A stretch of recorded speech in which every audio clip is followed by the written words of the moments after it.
প্রচণ্ড মানে প্রচণ্ডই ভাইরাল একটা রেসিপি আজকে আনতে চলেছি তোমাদের সামনে। টানটানা। তো প্রথমে তো বুঝতেই একটু সময় লাগলো যে এই রেসিপিটা ভাইরাল কেন। মানে আমরা তো বাটার টোস্ট দুধ দিয়ে আগেও খেয়েছি, কিন্তু না, একটু আলাদা জিনিস পেলাম এখানে। এখানে প্রথমে চিনিটাকে পুড়িয়ে নেওয়া হয়, মানে ওই ক্যারামেলাইজড আর কি। তারপরে তার মধ্যে ঘি বা বাটার দিয়ে কিছুক্ষণ নাড়তে হবে। এরপরে পাউরুটিগুলোকে এই ঘন খয়েরি রঙের মিশ্রণটিতে দিয়ে এপিট ওপিট লাগিয়ে নিয়ে ভালো করে সেঁকে নিতে হবে। নামাবার আগে এপিট ওপিট উল্টে পাল্টে নিয়ে 1 কাপের মতন দুধ দিয়ে দিতে হবে। ব্যাস, রেডি আমাদের ভাইরাল রেসিপি।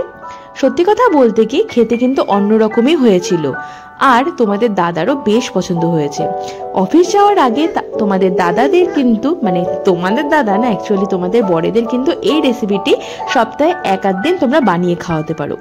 অন্যরকম অবশ্যই। আর হ্যাঁ, যাদের চিনি খাওয়া বারণ আছে তারা অবশ্যই এটা খেও না, কারণ রেসিপিটি কিন্তু সত্যি খুব মিষ্টি হয়, মানে একটু বেশি পরিমাণে চিনি ইউজ করা হয়।